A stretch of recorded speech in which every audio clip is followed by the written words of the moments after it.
సభలు 1వ తారీఖు నుంచి 13వ తారీఖు దాకా జరుపుతా బ్రహ్మాండంగా ప్రపంచంలోనే అంతర్జాతీయ స్థాయిలో జరుపుతానని ముఖ్యమంత్రి గారు ప్రకటించి నిన్న పాంబనాల్లో మక్తల స్టార్ట్ చేసినారు. మొట్టమొదటి సభనే అట్టర్ ఫ్లాప్ అయిపోయింది. స్వయాన క్యాబినెట్ మంత్రి గారే ముఖ్యమంత్రి గారికి ఇంకా పెద్ద ఎత్తున స్వాగతం పలికేది ఉండే, ఇంకా చాలా ఆశీర్వదించేది ఉండే, నేను బాధపడుతున్నా అని చెప్పిన స్థాయికి వచ్చిందంటే ఆ సభ ఏ విధంగా జరిగిందో ప్రజలు ఆలోచిస్తున్నారు, కాంగ్రెస్ మంత్రులు కూడా ఆలోచిస్తూ ఉన్నారు.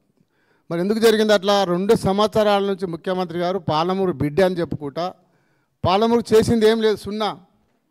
మాటలు చెప్పుకుంటే తిరుగుతుంది కాదు, చేతలు లేవు. నిన్న ఇంకొక కార్యక్రమం ఏం చేసినాడు, పార్లమెంట్ ఎన్నికలప్పుడు కొడంగల్ నారాయణపేట ఎత్తిపోతల పథకాన్ని కొడంగల్ ప్రారంభించాడు. కోజిలో ఒక 5-6 మంత్రులతో అక్కడ ఫౌండేషన్ వేసినాడు. మళ్ళీ నిన్న మక్తలు ఏం చేసినాడు, ఒకటే పార్కును కొడంగల్ నారాయణపేట ఒక మక్తలు యాడ్ చేసి దాన్ని బ్రహ్మాండంగా అక్కడ ప్రారంభిస్తున్నాను చెప్పి 2 సంవత్సరాల తర్వాత మళ్ళీ ఎవరైనా ప్రారంభిస్తారా? సరే, ముఖ్యమంత్రి గారు తెలియదేమో కానీ మరి ఇరిగేషన్ ఈఎన్సీ గారు ఏం చేస్తారు, అధికారులు ఏం చేస్తూ ఉన్నారు? వాళ్ళకన్నా కొంచెం బుద్ధి ఉండాలి కదా. ఒక ప్రాజెక్టును 2 సార్లు ఎట్లా ప్రారంభిస్తారు, శంకుస్థాపన చేస్తారనేది. ఇక్కడ కోజిలో ప్రారంభించాడు, పార్లమెంట్ ఎన్నికలేమో కోజిలో చేసినాడు, పంచాయతీ ఎన్నికలు ఎప్పుడో మక్తలో చేసాడు. ఒకటే ప్రాజెక్టును 2 సార్లు ఎవరైనా ప్రారంభిస్తారా? సమాధానం చెప్పాలి. అదే కాకుండా ముఖ్యమంత్రి గారు ఇక ప్రజలు రాలేదంటే ఎందుకు రారు, నువ్వు ఇచ్చిన 6 గ్యారెంటీలు ఒక్కటి కూడా అమలు చేయలే. 2 సంవత్సరాల నుంచి నేను పాలమూరు బిడ్డ అని చెప్పి పాలమూరు పని కూడా చేయలేదు ఇంతవరకు. మనం చేసిన మహబూబ్నగర్ టౌన్ ఎట్లుండే గతంలో, సీనన్న మంత్రిగా ఉండి 10 సంవత్సరాలు హైదరాబాద్కు ధీటుగా మహబూబ్నగర్ టౌన్ జిల్లా కేంద్రం తయారైనది. అక్కడ మెడికల్ కాలేజ్ అయినది, 1000 పడకల హాస్పిటల్ అయింది, బ్రహ్మాండంగా జరిగి కంప్లీట్ అయినది. నారాయణపేట ఎట్లుండే, చిన్న గ్రామం ఉండేది, జిల్లా కేంద్రం చేసి మెడికల్ కాలేజ్ ఇచ్చి నారాయణపేట ఒక బ్రహ్మాండమైన నగరం తయారైంది. అది ఎవరు చేసినారు? కళ్ళు కనబడతలేదు అన్న రేవంత్ రెడ్డి గారు అదే రోడ్డు పొంటే పోయింది కదా, చూస్తున్నాడు కదా. మాయ మాటలు చెప్పి ప్రజలు నమ్మరు.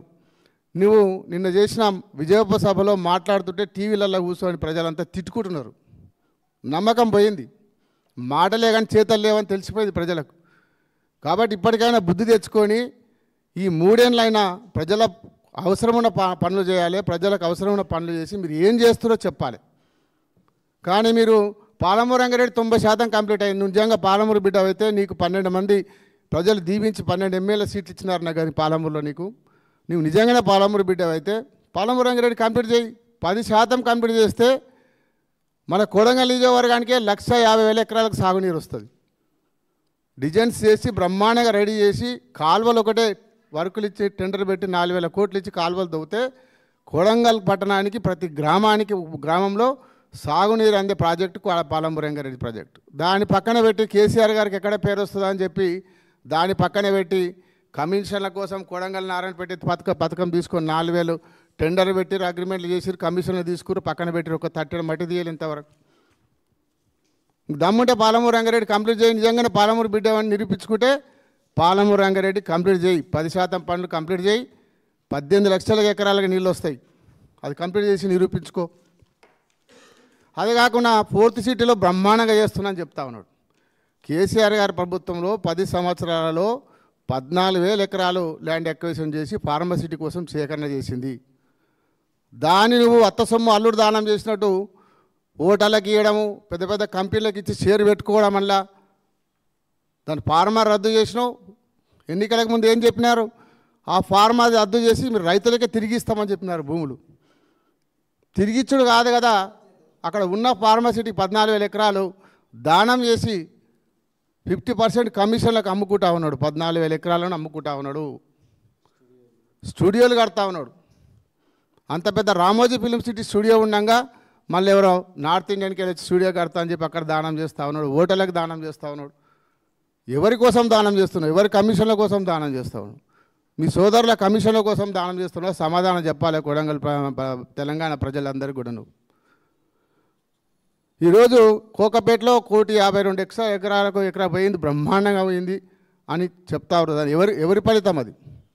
కేసీఆర్ గారు 10 సంవత్సరాల ప్రభుత్వంలో కేటీఆర్ మున్సిపల్ శాఖ మంత్రిగా ఉండి ప్రపంచంలోనే 10 నగరాలు ఒక నగరంగా తీర్చిదిద్దినాడు. హైదరాబాద్ బ్రహ్మాండంగా రోడ్లు వేసినాడు, ఫ్లైఓవర్లు కట్టినాడు. అట్లా నగరం తీర్చిదిద్దినందుకే ఈరోజు కోకపేట్ల ఒక్కొక్క ఎకరా 1,50,00,000 పలుకుతుందంటే అది కేటీఆర్ గారి యొక్క పుణ్యం. 152 కోట్లు పలుకుతుందంటే నీకు దమ్ముంటే ఫోర్త్ సిటీలో ఒక వెంచర్ చేయి. ఇక్కడ కేటీఆర్ చేసిన వెంచర్లో రోజొక ప్లాట్ అమ్ముకొని నువ్వు ప్రభుత్వాన్ని నడుపుతున్నావు. నీకు నిజంగా దమ్ము ధైర్యం ఉంటే నువ్వు అంటున్నావు కదా ఫోర్త్ సిటీని బ్రహ్మాండంగా చేస్తా అంటున్నావు.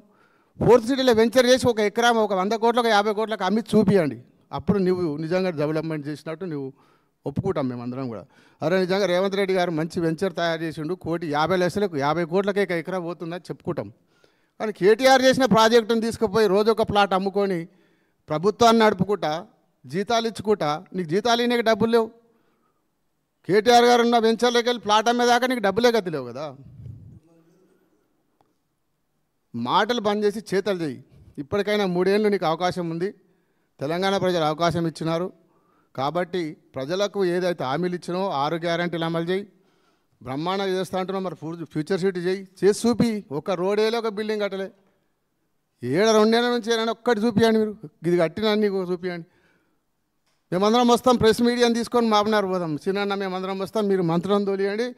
ప్రెస్ ముందర చూద్దాం మరి కాంగ్రెస్ వచ్చినాక ఏం పని చేసిందో, 10 ఏళ్ళ తెలంగాణ ప్రభుత్వం ఏం చేసిందో. మాబనార్ పోదామా, గద్వాలు పోదామా, వనపర్తి పోదామా, మక్తలు పోదామా, ఎక్కడ పోదామా పోదాం. మీడియా సోదరుల ముందర ప్రెస్ తీసుకొని పోదాం. ఎవరు కొల్లాపూర్ పోదాం. ఎవరు పనులు కనబడుతున్నాయో రేవంత్ రెడ్డి ఒక్క ₹1,00,00,000 పని ఎక్కడైనా కనబడితే మేము దేనికైనా సిద్ధం. మాటలు బంద్ చేసి ఇప్పటికైనా అబద్ధాలు చెప్తే ప్రజలు తిట్టుకుంటున్నారు. టీవీలు బంద్ చేస్తున్నారు. ఇప్పటికైనా నిజాలు మాట్లాడు, వాస్తవాలు మాట్లాడు. నువ్వు ప్రజలకు ఏం హామీలు ఇచ్చినావు అది చేసి నిరూపించుకుంటే నువ్వు ముఖ్యమంత్రి. ఇక ఫుట్బాల్ ఆడుతున్నట్ట ముఖ్యమంత్రి గారు. ఒక 6 నెలల్లో ఏడాది అయితే ప్రజలు నిన్ను ఫుట్బాల్ ఆడే రోజు దగ్గరకు వచ్చింది. ఆడతారు, రోడ్ల మీద ఫుట్బాల్ ఆడతారు, ప్రజలు ఆడతారు. కాబట్టి ఇప్పటికైనా మాటలు బంద్ చేసి చేతలు చేయాలని చెప్పి ముఖ్యమంత్రి గారిని కోరుకుంటూ సెలవు తీసుకుంటారు.